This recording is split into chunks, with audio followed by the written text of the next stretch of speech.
laterais. Marcelo, você pode vir para cá, lá para o púlpito aqui. Nós queremos dar as boas-vindas a todos os irmãos que aqui estão participando deste culto, esperando que este momento seja de grande valia para a sua vida espiritual. Louvamos a Deus por aqueles irmãos que por algum motivo estavam algum tempo sem frequentar, mas hoje estão de volta à igreja e nós damos as boas-vindas, nosso abraço. Sei que outras pessoas ainda vão chegar, mas se tiver alguém ainda na cantina ou lá na cozinha, por favor, mande entrar. Quem tiver filho, veja o seu filho onde é que está e coloque ele perto de você. Marcelo, pode vir para cá.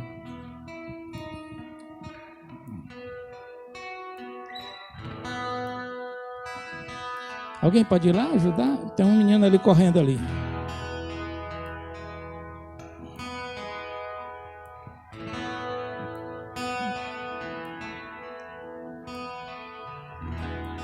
Muito bem. Então nós vamos, enquanto estão organizando aí, nós vamos iniciar o nosso culto com a parte de louvor, de chamada de adoração.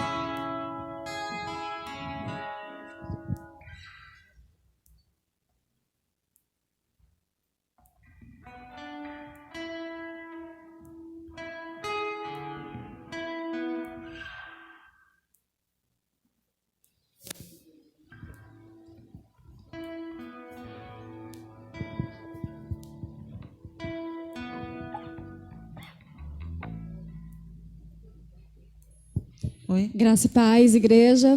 Eu convido a igreja, quem quiser ficar em pé e cantar, vamos louvar esse Deus, que só Ele é digno de ser louvado, Ele é digno de receber toda a honra e toda a majestade. Então vamos juntos, em coro, entoar louvores a Ele, amém?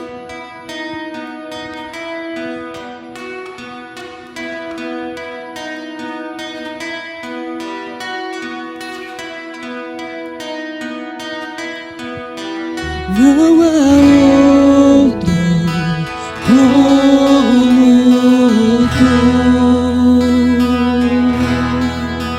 soberano e fiel. Não há outro como tu, reina sobre a terra e céus. Tu és o alfa, o ômega, o início e fim. És o ar que eu respiro, tudo pra mim. Tu és Jesus, tu és Jesus.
tudo pra mim, tudo pra mim. Alfa e ômega, início e fim. Tudo pra mim, tudo pra mim. Alfa e ômega, início e fim. Tudo pra mim, tudo pra mim. Alfa e ômega, início e fim. Tudo, tudo, tudo, tudo, tudo pra mim. És o alfa e ômega, o início e fim. És o ar que eu respiro. Tudo pra mim. Tu és Jesus. Tu és Jesus. És o alfa e o ômega, o início e fim. És o ar que eu respiro. Tudo pra mim. Tu és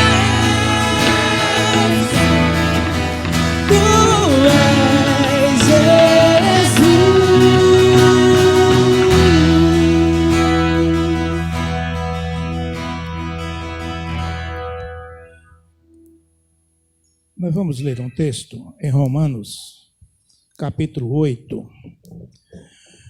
A partir do versículo 12, nós temos uma das belíssimas palavras do apóstolo Paulo, escrevendo aos irmãos instalados em Roma, onde ele diz assim, Romanos 8, de 12 em diante. Assim, pois, irmãos, somos devedores, não à carne, como se constrangido a viver segundo a carne. Porque se viverdes segundo a carne, caminhais para a morte. Mas se pelo Espírito mortificardes os efeitos do corpo, certamente vivereis. Pois todos os que são guiados pelo Espírito de Deus são filhos de Deus. Porque não recebestes o espírito de escravidão para viverdes outra vez atemorizados, mas recebestes o espírito de adoração, ou de adoção, baseados na qual clamamos Abba, Pai. O próprio Espírito testifica com o nosso espírito que somos filhos de Deus. Ora, se somos filhos, somos também herdeiros de Deus e co-herdeiros com Cristo. Se com Ele sofremos, também com Ele seremos glorificados. Que Deus aplique ao nosso coração as verdades de sua palavra. Amém, irmãos? Ó Deus e Pai, louvado seja o teu nome pela alegria de estarmos na tua casa, para nos apresentarmos diante de ti, para oferecermos um culto, Senhor. Reconhecendo as nossas fraquezas, dependemos do teu Espírito Santo para nos capacitar, de forma tal que este culto seja agradável a ti, agradável aos teus olhos. Que cada pessoa que for tocar, que for cantar, cada congregacional que for participar em todas as partes deste culto possam ser ungidos pelo Espírito Santo. Concede a tua bênção à tua igreja aqui reunida e aqueles irmãos que por qualquer motivo não puderam chegar até aqui. Dá-nos a tua bênção, enche o nosso coração da consciência de que tu estás aqui neste lugar, não apenas presente, mas comandando todas as nossas ações pelo teu Espírito, em nome de Jesus. Amém, irmãos. Amém. Com alegria vamos continuar com a parte de louvor. Amém. Nesses dias nós temos aprendido o quanto é importante nós estarmos em concordância com a palavra de Deus, estarmos com o nosso relacionamento com o Senhor cada vez mais íntimo, mais constante, porque nós sabemos que nós não somos nada, que o mundo lá fora ele está todo de perna para o ar, tantas coisas acontecendo, tantas preocupações, mas é a graça de Deus que nos basta. Vamos louvar a igreja, amém?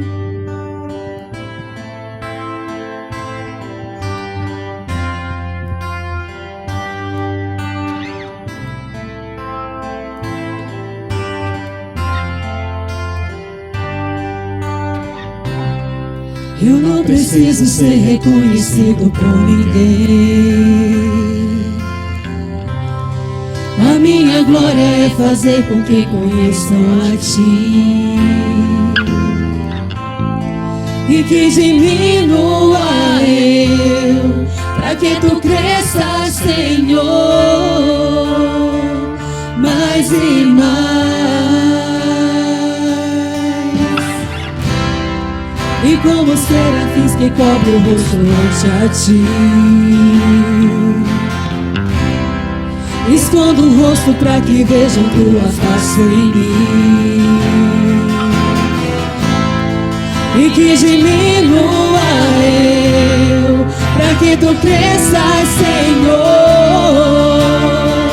mais e mais. No santo dos santos, a fumaça me esconde, só Teus olhos me veem. Debaixo de Tuas asas é o meu abrigo, meu lugar secreto. Só Tua graça me basta, Tua presença é o meu prazer.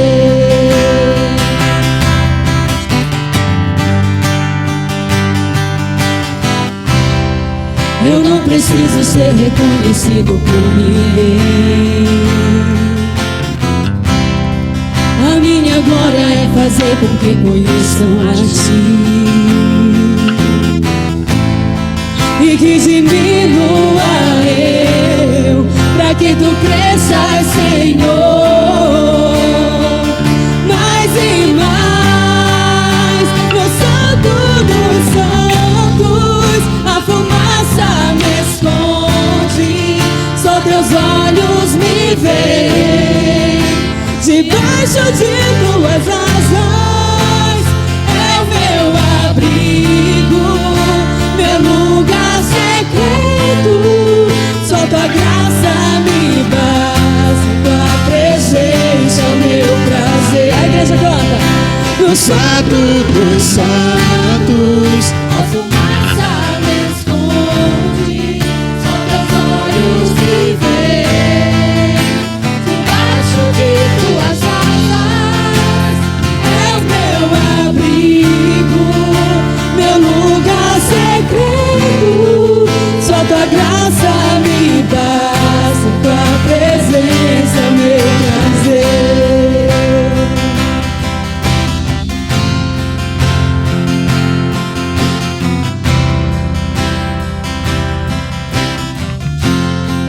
Vamos declarar. Tua presença é o meu prazer. Tua presença, Tua presença é o meu prazer. Tua presença, Tua presença é o meu prazer. Tua presença, Senhor. No santo dos santos, a fumaça me esconde, só Teus olhos me veem. Debaixo de Tuas asas é o meu abrigo, meu lugar secreto. Só Tua graça me basta, Tua presença é o meu prazer. Só Tua graça me basta, Tua presença é o meu prazer.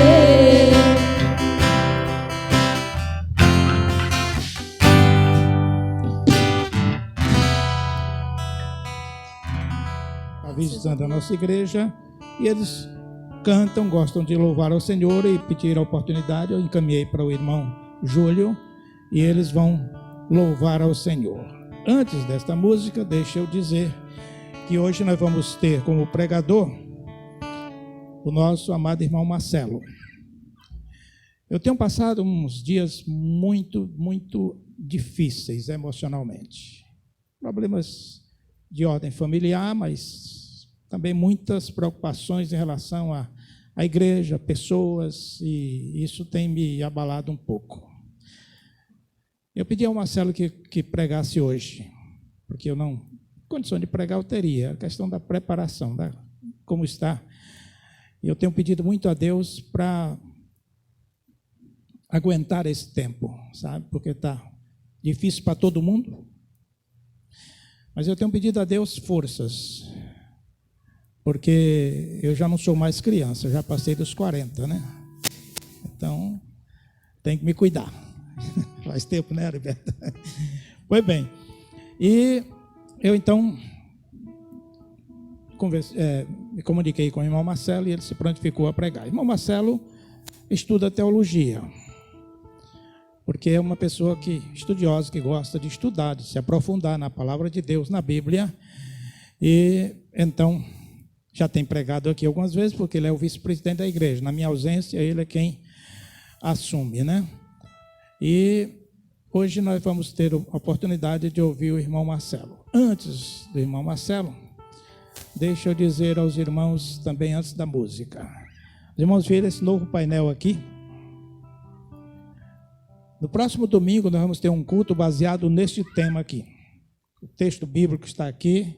Eu vou pregar uma mensagem para os irmãos que não tem a ver com movimentos de avivamento espiritual. Eu estou pregando algo da palavra de Deus, porque eu acho que nós estamos precisando de dar não apenas nós, porque eu converso com meus colegas, pastores. As igrejas estão passando por momentos difíceis. Até igrejas grandes estão passando por momentos difíceis. E nós precisamos de dar uma mudada nesse clima, sabe? Puxa vida, sabe? O negócio está ruim, está ruim, está ruim.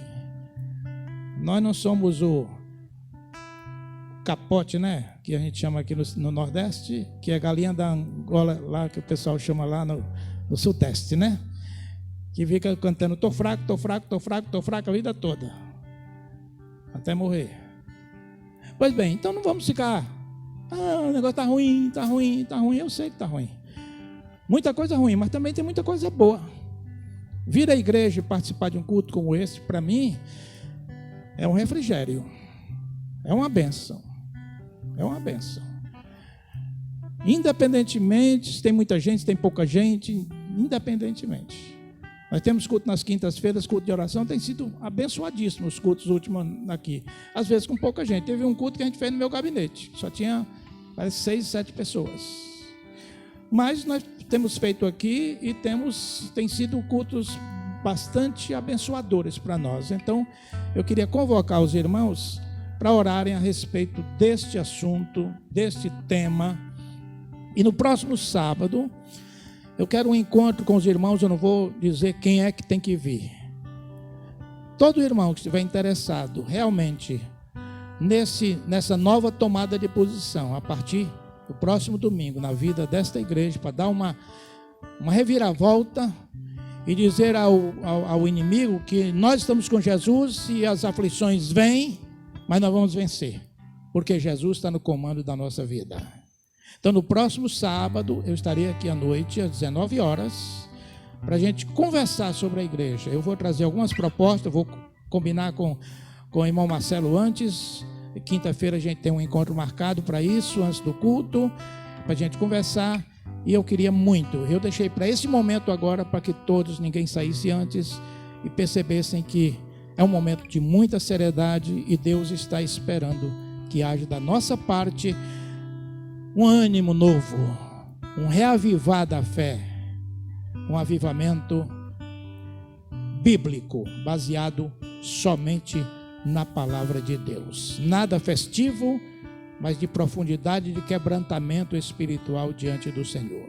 Eu convido aos irmãos, todos eles, irmãos que não é ministro de nenhum ministério, todos os ministros devem vir, mas eu quero qualquer irmão que queira vir. Nós vamos fazer aqui um semicírculo e vamos conversar sobre a igreja nessa nova dimensão. Nós fizemos uma reunião dessa tempo passado, há alguns dias, que já foi o preâmbulo para a gente chegar hoje. Depois daquela reunião, as coisas perturbaram muito. E eu sei que o inimigo não vai ficar satisfeito com essa nova postura que nós esperamos da igreja. Então nós vamos estar no próximo sábado aqui às 19 horas, eu estarei aqui para a gente conversar sobre a igreja em tempos de reavivamento, tá bom? É tempo de avivamento espiritual. Nós vamos agora ouvir os nossos queridos irmãos. Você quer o microfone? Pode ser esse? Esse tá bom. Só.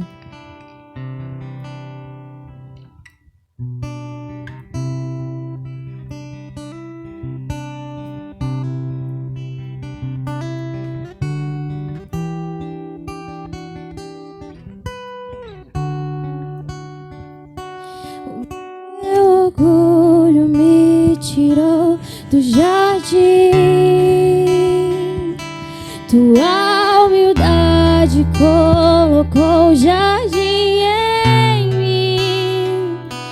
E se eu vender tudo que tenho em troca do amor, eu faria.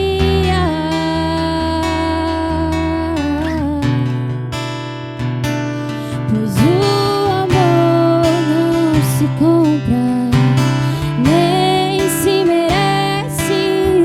O amor se ganha, de graça o recebe. Eu quero conhecer Jesus. Eu quero conhecer Jesus. Eu quero conhecer Jesus. Eu quero conhecer Jesus e ser achado nele.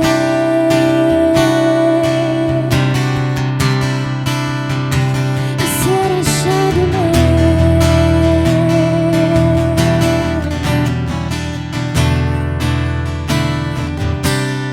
Me tirou do jardim, sua humildade colocou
Amém, irmãos? Glória a Deus, né? Deus seja louvado por esse casal. Vem aqui, casal. Vocês são casados? São noivos, né? Mas vão casar, né? Amém. Casar, viu? Não fica enrolando a menina não, viu, bichinho? Tá certo? Olha lá, viu? Cobrança pública. Você vai para São Paulo, lá você resolve. Pois bem, mas nós vamos então agora ouvir a mensagem, né? Nós tivemos hoje esse casal de músicos, mas tivemos também uma novidade aqui no grupo de musical aqui. Os irmãos perceberam?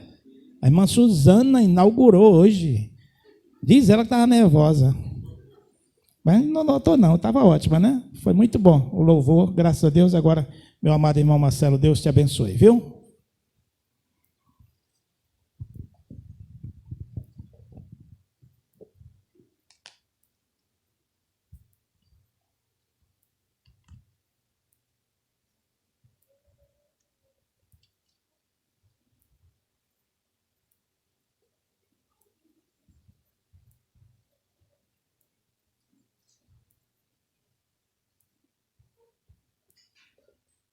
Boa noite, amados irmãos.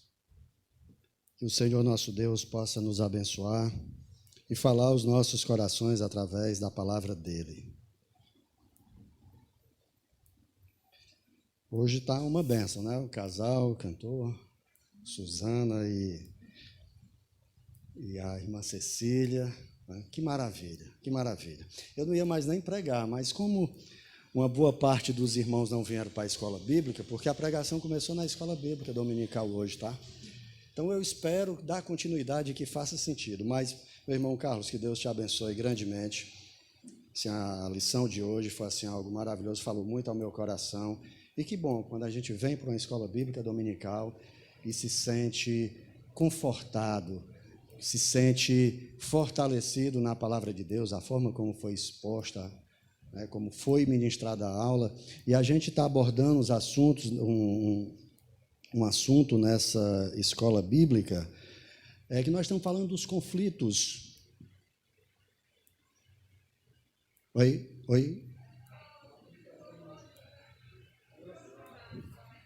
Para falar... tá, desculpa. Tá, tudo bem. Mas eu vou falar alto. E a escola bíblica, nós estamos abordando um assunto de uma revista que está falando sobre os conflitos do mundo, os conflitos existentes. E como nós respondemos a isso, qual a nossa leitura que nós fazemos do mundo e, mediante a palavra do Senhor, qual as respostas que nós podemos dar para a situação que se encontra hoje. E hoje, qual era o da lição específica, Carlos? Era o... Porque o mundo está assim, porque o mundo está como está. Né? Estamos falando de conflitos, estamos falando de problemas que temos visto, que temos presenciado.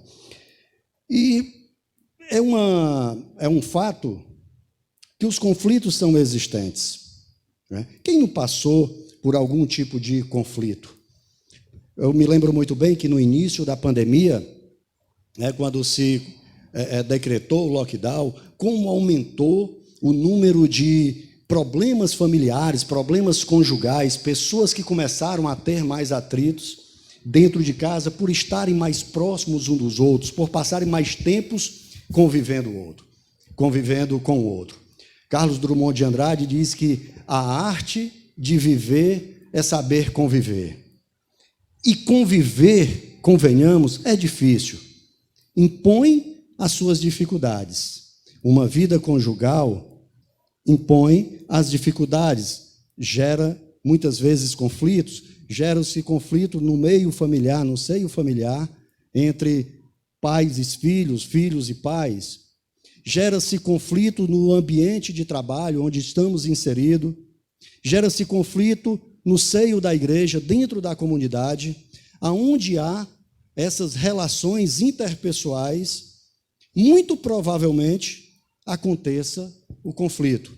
Interessante que tanto a sociologia, a antropologia diz que o eu, a existência do eu, que eu preciso, para que eu exista, eu preciso do outro, eu preciso da existência do outro. O ser humano é um ser sociável, somos chamados a viver em comunidade, a viver rodeado de pessoas. Há as exceções, os ermitões que resolvem morar sozinho, mas eu, particularmente, não gosto de morar só. Eu sinto falta de pessoas, de me relacionar com pessoas. Mas o interessante isso, embora a ciência e nós admitimos pelas nossas experiências próprias, estamos aqui reunidos em comunidade, somos chamados a isso, mas o interessante, ao mesmo tempo que nós sentimos essa falta, quando passamos a conviver, muito provável, em algum momento, as nossas diferenças vão começar a ficar sobre relevo e vão surgir conflitos.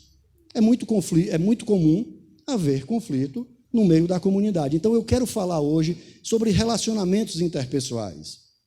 E você pode aplicar aquilo que eu falar, mediante a palavra do Senhor, você pode aplicar a toda a esfera da vida, mas eu gostaria de me deter um pouquinho, de trazer para a nossa realidade, para dentro da comunidade, para dentro da Igreja Batista da Paz, uma palavra que possa ser aplicada a esta comunidade, falar de relacionamentos interpessoais. E aí eu gostaria de propor aos irmãos que abrissem e acompanhassem comigo uma leitura bíblica que está na carta do apóstolo Paulo a Filemon. Carta do apóstolo Paulo a Filemon. Já quase no finalzinho da Bíblia. Antes de Hebreus. Gostaria de ler essa carta e refletir um pouco, fazer a exposição desse texto e refletir um pouco sobre essa palavra. Amém? Eu vou ler pelo menos até o versículo de número 18. Acompanhe comigo, por gentileza. Você pode estar aí acompanhando no telão, na sua Bíblia impressa ou no seu celular. Diz assim a palavra do Senhor. Paulo, prisioneiro de Jesus, e o irmão Timóteo, ao amado Filemon, que é também nosso colaborador. A igreja que se reúne em sua casa, a irmã Áfia e Arquipo, nosso companheiro de lutas. Que a graça e a paz de Deus, nosso Pai, e do Senhor Jesus Cristo estejam com vocês. Versículo 4. Dou graças ao meu Deus, lembrando-me sempre de você nas minhas orações, porque tenho ouvido falar da fé que você tem no Senhor Jesus e do amor para com todos os santos. Oro para que a comunhão da sua fé se torne eficaz no pleno conhecimento de todo o bem que há em nós para com Cristo. Pois, irmão, o seu amor me trouxe grande alegria e consolo, visto que o coração dos santos tem sido reanimado por você. Visto que o coração dos santos tem reanimado por você. Versículo 8. Pois bem, ainda que eu sinta plena de liberdade em Cristo para ordenar a você o que convém ser feito, prefiro, no entanto, pedir em nome do amor, sendo eu que sou Paulo velho e agora também prisioneiro de Jesus Cristo, faço um pedido em favor do meu filho Onésimo, que gerei entre algemas. Antes ele era inútil para você, atualmente, porém, é útil para você e para mim. Eu estou mandando de volta a você, ele, quero dizer, o meu próprio coração. Eu queria conservá-lo comigo para que ele me servisse em seu lugar nas algemas que carrego por causa do Evangelho. Mas não quis fazer nada sem o seu consentimento, para que a sua bondade não venha a ser como uma obrigação, mas algo que é feito de livre vontade. Talvez ele tenha sido afastado de você temporariamente, a fim de que o receba para sempre, não como escravo, muito mais do que um escravo, como irmão caríssimo, especialmente de mim e, com maior razão, de você, quer como ser humano, quer como irmão no Senhor. Versículo 17. Portanto, se você me considera como companheiro, receba-o como receberia a mim. E se ele causou algum dano a você, ou lhe deve alguma coisa, ponha tudo na minha conta. Amém. Meus irmãos, essa carta do apóstolo Paulo a Filemon é uma carta que muitas vezes passa despercebida nas nossas leituras diárias na devoção. Ela é uma carta muito peculiar, muito diferente das demais, escrita pelo apóstolo Paulo. Se você pega Romanos, como o Carlos hoje explorou bem aqui alguns textos em Romanos, você vai ver que dentro dessa carta que o apóstolo escreveu aos Romanos, ela é de cunho mais teológico. Algumas outras cartas do apóstolo Paulo têm um cunho mais pastoral, como ele escreve a Tito, como ele escreve a Timóteo. Mas essa carta, especificamente essa carta, ela é bem diferente. Nós poderíamos considerar essa carta um bilhete pessoal do apóstolo Paulo a Filemon.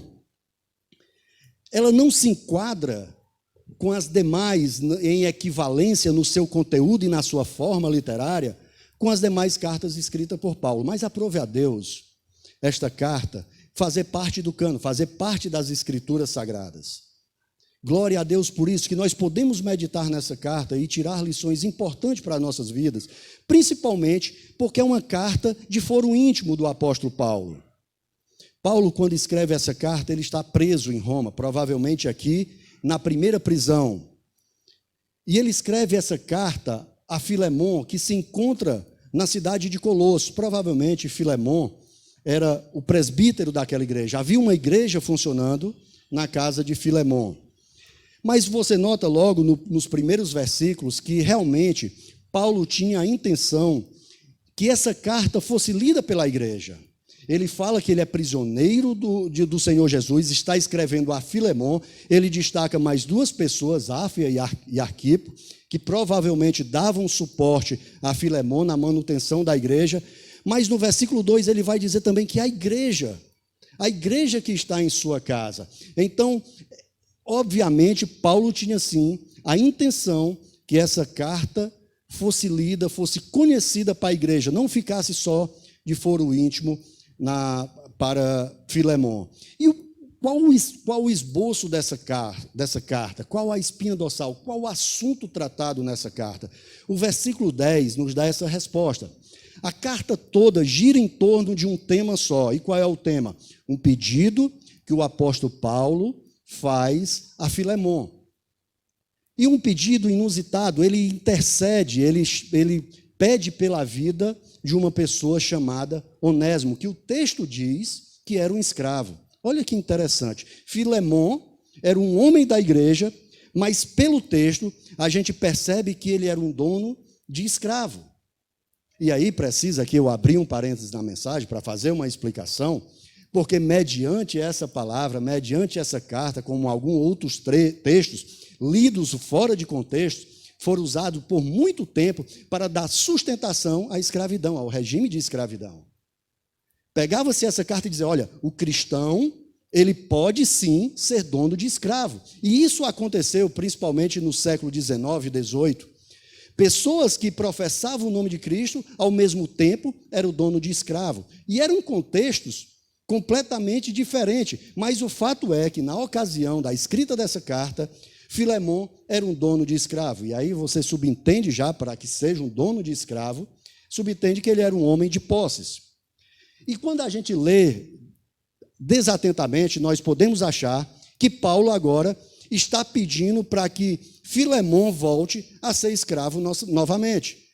Nós podemos ser induzidos, uma leitura muito superficial, muito rápida, podemos ser induzidos achando que Paulo está endossando a escravidão. Isso é importante frisar para que não fique essa dúvida. Mas o contexto da época era bem diferente. A escravatura naquela época era algo comum. Pelo menos na cidade de Roma, onde Paulo estava e onde o Onésimo, que era o escravo fugitivo, estava, pelo menos ali 15% da população, ou mais, de 15% a 25% da população era escrava. E era algo muito comum para a época. E ser escravo naquela época é até diferente da escravidão que nós tivemos aqui, por exemplo, no Brasil. Porque uma vez escravo, a pessoa continuaria sendo escravo. Era a dinâmica da sociedade, era o contexto da sociedade da época. Alguns escravos eram até marcados no seu rosto e era fácil de identificar, porque, diferentemente do Brasil, a escravidão naquela época se dava por N motivo, não só pela cor da sua pele. E o fato é que Onésimo agora estava na cidade de Roma. Muito provável, ele fugiu de Colossos, fugiu do seu patrão, para ir para Roma, porque devido ao número da população, ficaria mais fácil dele se esconder. E aí, pela aprove ao Senhor, esse homem tem um encontro com Paulo, e Paulo prega o evangelho para ele, e ele se converte. E agora Paulo está mandando de volta, até porque Paulo, dentro do contexto, haveria sim de cumprir uma lei, deveria agir de acordo com a lei vigente da época, ou seja, aquela pessoa que encontrasse um escravo, ele teria a obrigação de devolver o escravo para o seu dono, porque senão ele que encontrou o escravo, no caso Paulo, seria punido por essa atitude de estar escondendo o escravo alheio, porque o escravo era tido como uma propriedade, era como você se apossar de algo de outra pessoa. Então Paulo cumpre agora uma certa ordem legal, mas ele dá uma outra conotação para esse envio de Onésimo para o seu senhor. Paulo agora manda esse homem de volta, mas numa circunstância completamente diferente. Paulo, com certeza, tinha em mente, tinha a consciência que a carta era de foro íntimo, estava querendo resolver um problema atual, ele não queria resolver o problema da escravidão como um todo, mas ele queria resolver o problema de Onésimo. E para resolver, ele escreve uma carta, um bilhete a Onésimo, a Filemon, para que esse receba o Onésimo de volta. Meus irmãos, nós vamos ver um mestre dos relacionamentos interpessoais em ação, que era o apóstolo Paulo. Como Paulo lidou com essa situação para poder fazer esse pedido audacioso ao seu companheiro, como ele chama, Filemon, para que recebesse Onésimo de volta. Então Paulo agora, a partir da leitura dessa carta, começa a trabalhar todo esse pedido. E nos primeiros versículos, principalmente, se você estiver acompanhando aí comigo, do versículo 3 e 7, ele começa a fazer esse pedido, ele começa a elaborar esse pedido. Meus irmãos, o meu propósito hoje aqui é fazer com que a gente saia daqui com a capacidade de pensar no que nós devemos fazer para promover as relações interpessoais mais saudáveis dentro da igreja. Quais as atitudes que eu devo ter para que eu ajude a igreja a desenvolver um relacionamento entre os irmãos, um relacionamento mais forte. Eu sei que o objetivo da igreja também é a evangelização, mas por que não começarmos a fortalecer aqueles que estão aqui dentro, começar a fortalecer, não só como obrigatoriedade do pastor, mas uma obrigatoriedade, uma obrigação que é nossa, de desenvolver esse relacionamento uns com os outros. E é mediante essa carta que eu quero extrair, pelo menos, aqui umas 5 atitudes, umas 5 lições que a gente pode colocar como exercício, como prática, para desenvolver as relações interpessoais entre os irmãos. Em primeiro lugar, eu gostaria de dizer que nós devemos ter a atitude de reconhecer o valor das pessoas. Se nós quisermos realmente desenvolver relações interpessoais entre os irmãos, nós devemos reconhecer, valorizar aquelas pessoas das quais nós convivemos. E foi isso que o apóstolo Paulo fez. Se você olhar aí no versículo 3 ao número 7, ele começa a elogiar o Onésimo, dizer que o amor do Onésimo era reconhecido da igreja, dizer que Onésimo tinha uma fé extraordinária. Ele diz que o comportamento de Filemon, o comportamento de Filemon era de tal forma que os irmãos da igreja ficavam felizes com aquele comportamento. Ele começa a tecer elogios para Filemon, ele começa a reconhecer o valor de Filemon. E quantas vezes, meus irmãos, nós convivemos com as pessoas e não somos capazes de reconhecer o valor que ela tem. Não somos capazes de fazer um elogio sequer. E quando eu falo de elogio, não é bajular as pessoas com mentira, mas é reconhecer no outro, reconhecer a qualidade que os irmãos têm. Nós temos uma cultura muito forte em nós do exercício da crítica. Nós somos muito fáceis para criticar, para apontar defeitos. É assim nas nossas relações conjugais. Muitas vezes, aquela pessoa que convive com a gente, a nossa esposa, o nosso cônjuge, que convive ali com a gente, já estamos tão acostumados que proferimos palavras que ferem, porque não reconhecemos o valor que ela tem, mas é muito mais fácil nós começarmos a criticar. Qual foi a última vez que você elogiou um irmão? Qual foi a última vez que você elogiou seu marido? Qual foi a última vez que você elogiou sua esposa? Qual foi a última vez que você elogiou seu filho? Qual foi a última vez que os filhos elogiaram seus pais? Meus irmãos, nós temos que aprender a valorizar os irmãos que convivem, que desenvolvem a vida no Evangelho. Alguém postou no nosso grupo da igreja, eu acho que foi a irmã Michele, que nós não escolhemos os irmãos da igreja, mas Deus escolheu os irmãos por nós. E nós somos convidados, meus amados irmãos, a desenvolver esses relacionamentos de forma a reconhecer o valor do outro. Temos que elogiar, temos que ser sinceros, temos que valorizar, temos que reconhecer. A partir do momento que eu faço isso, meu irmão, é um convite que eu estou fazendo àquela pessoa que eu estou elogiando, para que ele se comprometa consigo mesmo naquele elogio do qual ele está ouvindo. É um engajamento de si mesmo. Nós estamos atribuindo ou chamando uma pessoa a se responsabilizar pelo elogio que nós fazemos a ela. Quando nós dizemos para o nosso filho que ele é um menino bom, que ele é um filho maravilhoso, você está comprometendo, quando ele crescer, ele se tornar, ele ser um filho bom, um ser maravilhoso. Quando eu digo que minha esposa é a mulher mais linda do mundo, nem não precisa ser, mas quando eu digo isso, eu estou comprometido com ela. Quando eu digo que ela é a flor do meu jardim, quando eu digo que ela encanta a minha vida, quando eu digo que ela é o que me torna feliz, eu tenho certeza que a partir do momento que as pessoas começam a ouvir isso, ela vai se esforçar para que isso de fato se torne cada vez mais uma verdade. Precisamos elogiar, precisamos falar a verdade, incentivar. Nesses dias eu recebi na minha casa a minha sobrinha, ela tem 4 anos, a coisa mais linda, e ela levou uma queda, e quando ela se levantou, ela disse assim, Ave Maria, como eu sou desastrada.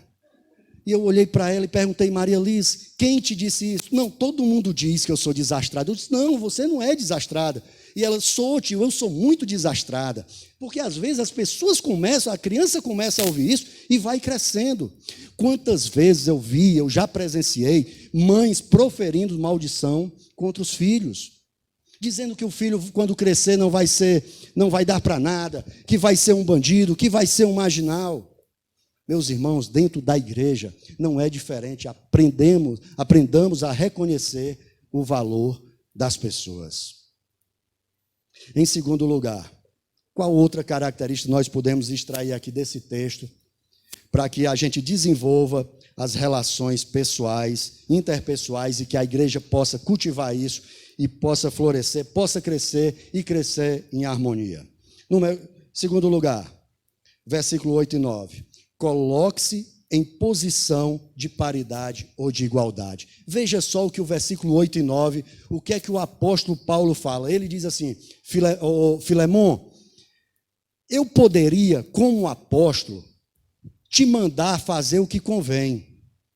Eu poderia, a minha autoridade como apóstolo, eu poderia exigir de você a tomar certas atitudes ou a receber Onésimo, porque fui eu que preguei o evangelho para você, eu sou o apóstolo, eu tenho autoridade, mas o apóstolo não faz isso.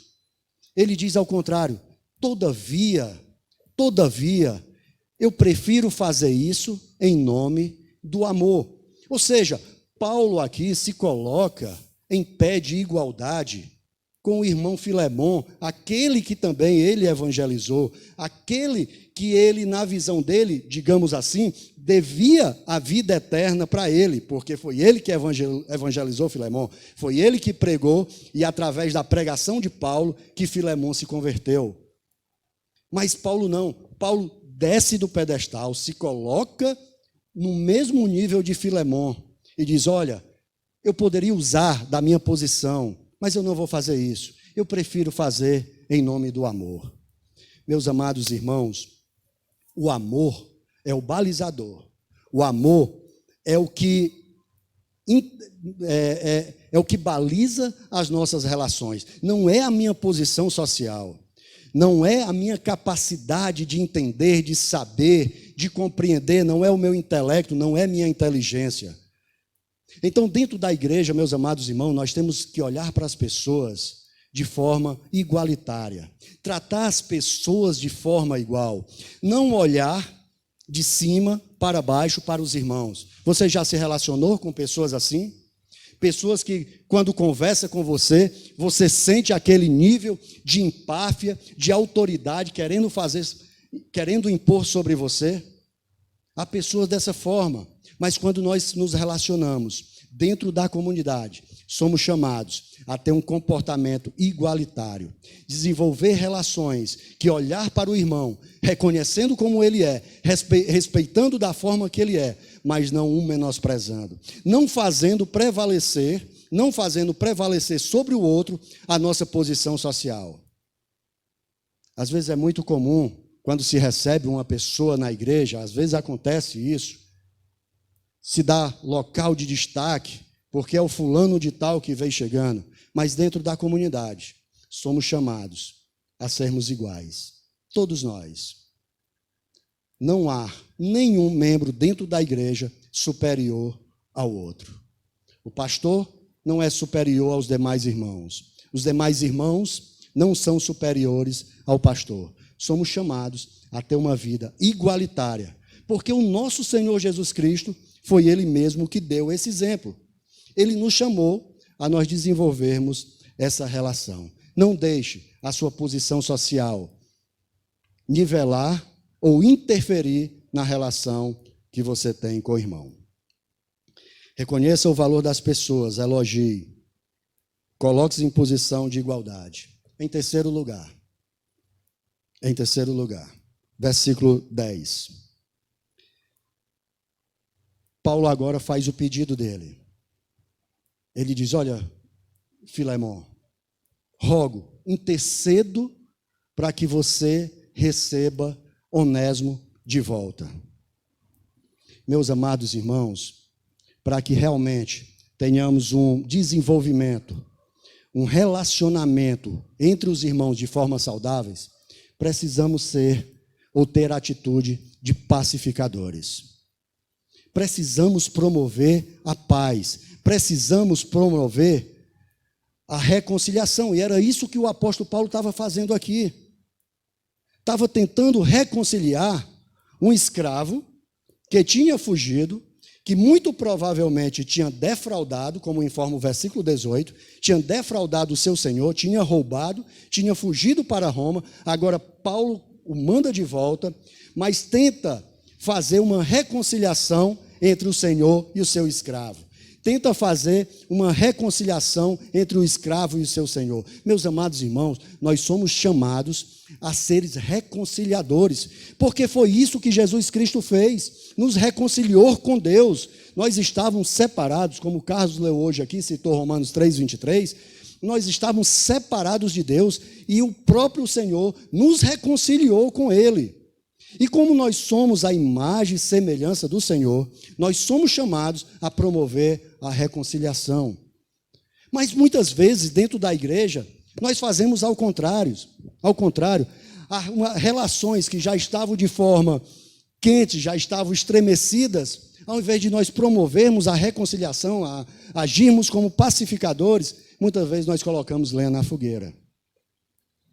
Nós confirmamos, é mesmo, é isso mesmo, o irmão é assim, a irmã é assada, não vale nada. Em vez de agirmos como intercessores nessas relações, não, fazemos o contrário.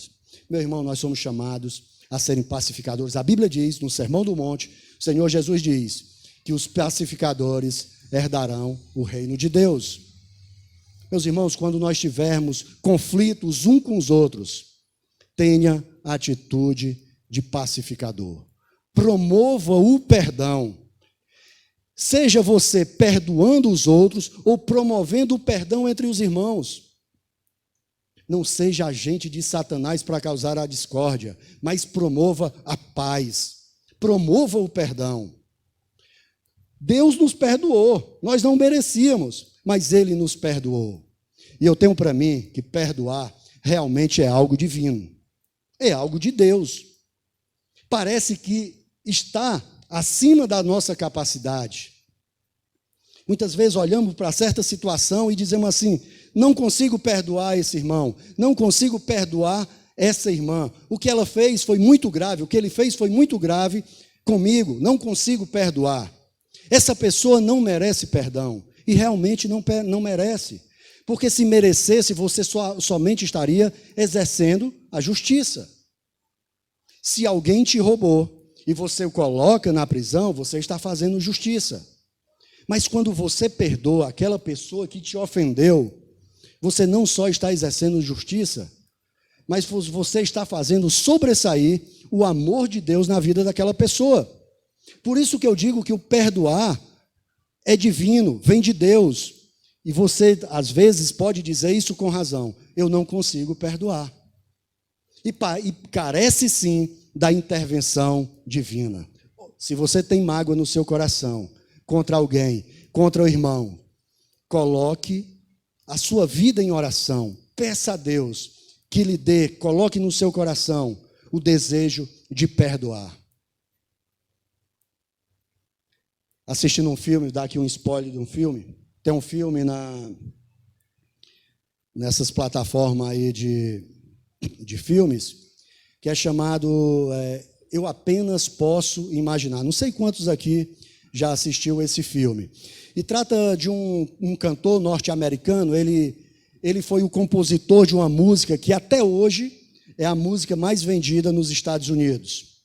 Ninguém conseguiu bater essa música, nem Amazing Grace, que é um clássico do cancioneiro gospel, conseguiu bater essa música. E o filme relata o momento que ele escreve, que ele compõe essa música. E nesse momento que ele compõe a música, ele se encontra numa relação de extrema dificuldade com o seu pai. O seu pai, um abusador por natureza, cuja a esposa fugiu do lar porque não aguentava os maus tratos, porque ele batia nela, ele batia nele, mas o filho ficou e passou desde a sua infância até a idade adulta sofrendo abusos do pai. E ele sai de casa para ter uma carreira musical no segmento gospel. E ele começa a viajar o mundo, e certo tempo ele resolve voltar para casa. E quando ele volta, ele encontra o seu pai agora convertido, lendo a Bíblia. Aquele homem que era extremamente violento, agora estava com a Bíblia, querendo conversar com ele, mostrar os textos bíblicos, porque tinha certas coisas que ele não entendia, e chamando o filho para entender aquelas passagens bíblicas. E o pai estava maravilhado com a mensagem do Evangelho. E o filho, crente, olha para o pai e diz assim: Deus perdoa, mas eu não. Deus perdoa, mas eu não. A pergunta é: aquele rapaz, naquele momento, agiu como um servo de Deus? Obviamente que não. Mas realmente Deus perdoou aquele homem. Deus perdoou aquele homem. Eu vou contar o que foi que aconteceu depois. Em quarto lugar, meus amados irmãos,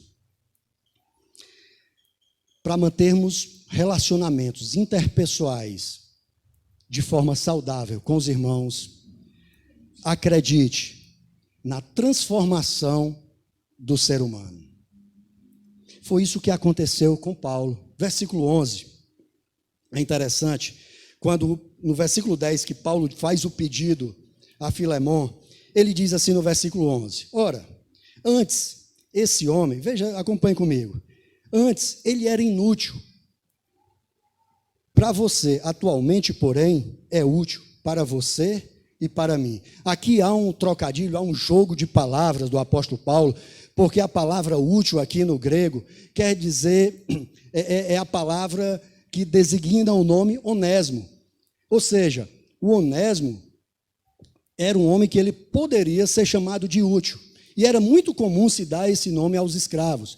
Mas Paulo está dizendo agora que antes Filemon, o dono do seu escravo, considerava ele como inútil. Talvez ele era relapso nos seus afazeres. Ele roubou Filemon.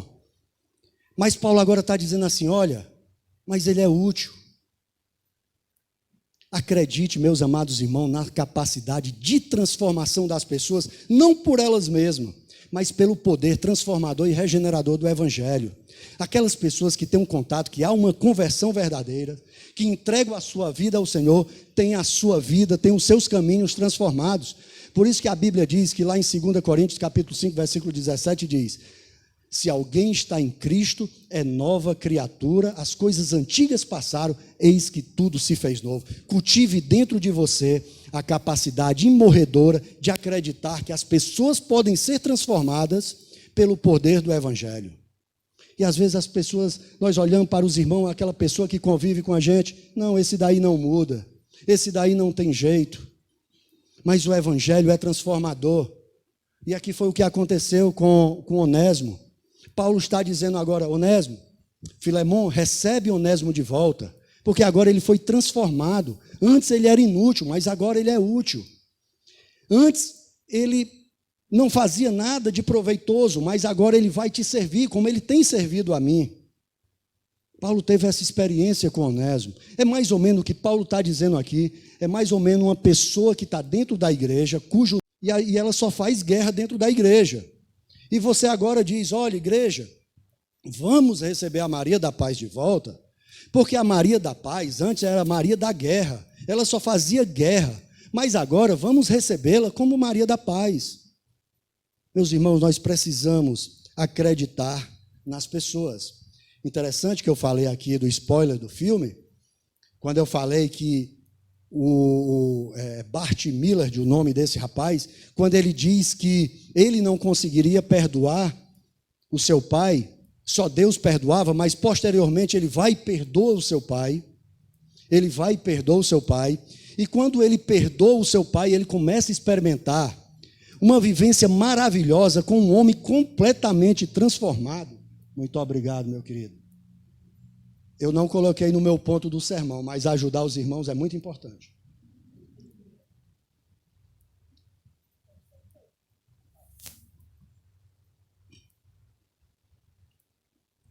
E agora aquele homem começa a experimentar a transformação do pai.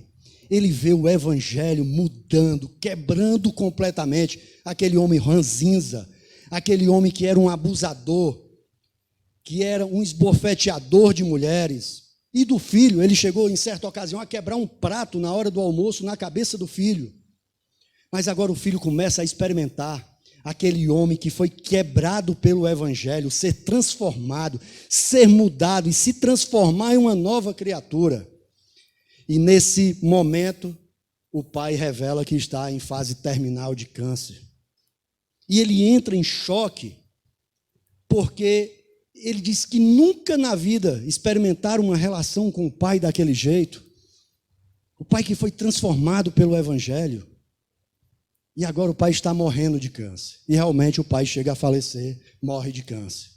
Mas no finalzinho do filme é interessante que o Bart Millard, ele dá o depoimento, ele ainda é vivo, é um homem de 40 e poucos anos.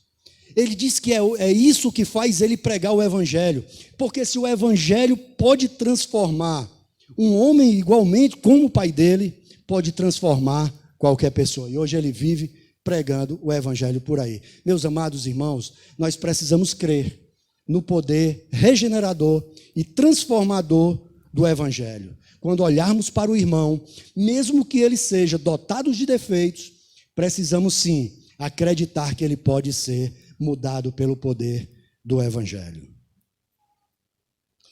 Em quinto e último lugar, para que tenhamos de fato, para que desenvolvamos relacionamentos saudáveis. Em quinto lugar, envolva-se com seus irmãos. Cuide dos seus irmãos. Seja empático com ele, ou seja, desenvolva a empatia. Foi isso que o apóstolo Paulo fez. Paulo põe no lugar de Onésimo. É isso que ele diz aí no versículo 12. Eu estou mandando de volta a você. Ele, quero dizer, o meu próprio coração. É como se dissesse assim: Filemon, recebe Onésimo de volta, como se estivesse recebendo a mim mesmo. É se colocar no lugar do outro. É cuidar do irmão. Paulo agora está tentando aqui estabelecer um vínculo de paz entre esses dois, porque ele crê que ele é um homem transformado. É como diz no versículo 16, olha, esse homem, agora, você deve recebê-lo não mais como escravo. Olha a imposição. E aqui o evangelho realmente subverte toda a lógica da sociedade. Aquilo que era comum, uma escravidão que era comum na época, porque mesmo se o seu senhor, mesmo que Filemon desse a liberdade a Onésimo, ele jamais teria uma vida normal. Porque as pessoas que eram escravos, praticamente eram escravos para sempre, mesmo sendo libertos. Traziam consigo aquela marca de escravo. E agora Paulo tenta devolver a esse irmão uma posição melhor. Diz: Filemon, recebe esse homem, não como escravo, mas agora como ser humano, recebe como um servo do Senhor. Meus amados irmãos, nós precisamos cultivar o cuidado que nós temos com nossos irmãos. E é isso que Paulo faz, chega ao ponto dele dizer assim: olha, Filemon, se esse homem, se ele te causou algum prejuízo, põe na minha conta, eu vou pagar. Isso é ter empatia. Mas, por favor, não mande suas contas agora para mim. Estou brincando, tá? Isso é uma piada de cearense. Mas veja, envolva-se, meus irmãos, uns com os outros. O evangelho é relacional. Nós sabemos da vida dos nossos irmãos. Nós sabemos como é que o nosso irmão está passando, o que tem acontecido com a vida dele. Não se meter na vida. Mas será que dentro da comunidade aqui, dentro da Igreja Batista da Paz, nós sabemos a realidade de 30% dos irmãos? Quais são os seus anseios, quais são suas necessidades, quais são suas lutas, quais são suas dificuldades? Meus irmãos, é preciso nós desenvolvermos um relacionamento mais forte, mais saudável, onde nós realmente nos preocupemos uns com os outros. E isso falta em mim, isso deve faltar em você. Olhamos para as pessoas, entramos na igreja e saímos, e não sabemos como é que está, muitas vezes, a vida do irmão que senta ao nosso lado. É preciso ter o cuidado. Diz que um pai estava com seu filho comendo uma tangerina, e o filho, criancinha, muito pequeno, ainda sem força para descascar ali a tangerina, não conseguia cravar sua unha. Aí eu me lembro, eu tinha muita raiva de comer tangerina, porque eu tinha dificuldade de tirar a casca da tangerina. E o filho olha para o pai e diz assim: pai, começa do começo. Ou seja, pai, inicia, dá só aquele cortezinho na casca, demais eu consigo tirar, mas começa aí do começo. Tira essa casca, tira uma pontinha, me ajuda. E aquelas mãozinhas finas começavam a passar ali a tirar aquela casca, porque teve a ajuda do pai. Com certeza essa criança cresceu e teve mais facilidades para descascar essa tangerina. Ela cresceu, tem mais força nas mãos. Mas o grande problema, parece que na nossa vida, tal qual a nós, a criança, a tangerina evolui, ela cresce e se torna abacaxi para a gente descascar. Meus irmãos, temos descascado os abacaxis uns dos outros? Temos ajudado os nossos irmãos a descascar os seus abacaxis? Isso é um mandamento bíblico. A Bíblia diz que nós devemos carregar as cargas uns dos outros. Isso foi um mandamento do Senhor Jesus. Meus amados, eu concluo dizendo: a vida cristã é um chamado a viver em comunhão. Não existe vivência individual no Evangelho. Foi Jesus que nos chamou a viver em união. Não pense, meu amado irmão, você entrar nessa igreja e sair, como diz o ditado, assistir o culto, ir para a sua casa, achar que cumpriu o seu papel para com Deus. Se eu fizer isso, eu tenho que ser informado que eu estou enganando a mim mesmo. Nós fomos chamados a desenvolver relacionamentos uns com os outros, nos preocuparmos uns com os outros. E como é que eu vou me preocupar com o irmão se eu não sei nada da vida dele, se eu não tenho interesse pela vida daquela pessoa que compartilha o evangelho comigo? Precisamos refletir urgentemente sobre isso, principalmente no mundo louco que aí está, que as pessoas cada vez mais só olham para si. E se nós não atentarmos, esse costume irá entrar também na igreja, se é que já não entrou, e nós vamos desenvolver as nossas relações dentro da comunidade evangélica apenas como um oi, mas não um desenvolvimento, uma comunhão verdadeira e cristã, conforme Jesus pregou, conforme Jesus quer. É preciso, meus amados irmãos, nós temos uma participação na vida da pessoa que está próxima a nós.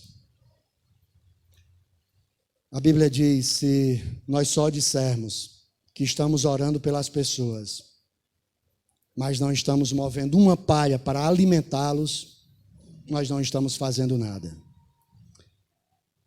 E o meu chamado à Igreja Batista da Paz é esse.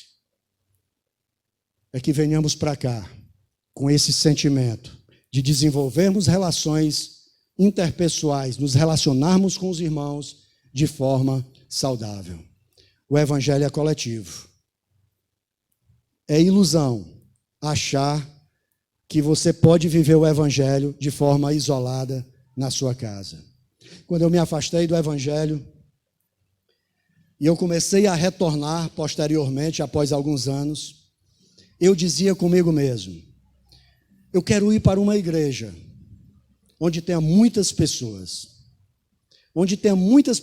preferencialmente que nenhuma delas me conheçam. Eu quero entrar e quero sair da igreja sem precisar dar satisfação de nada. E aprove ao Senhor trazer pela sua mão para a Igreja Batista da Paz, e eu vim com essa intenção. Mas dentro de mim, a minha consciência dizia, é impossível viver um evangelho de forma individual.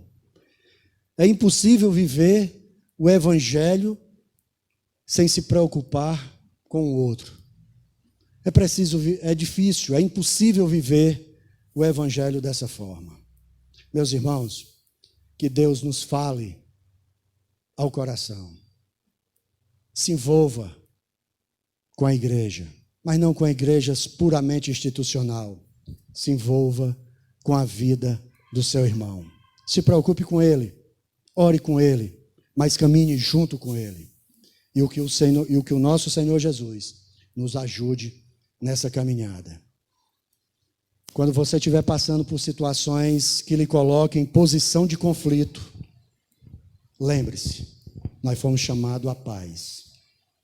Talvez nós podemos dar até desculpa para nós mesmos, mas a vida é assim, é feita de conflitos.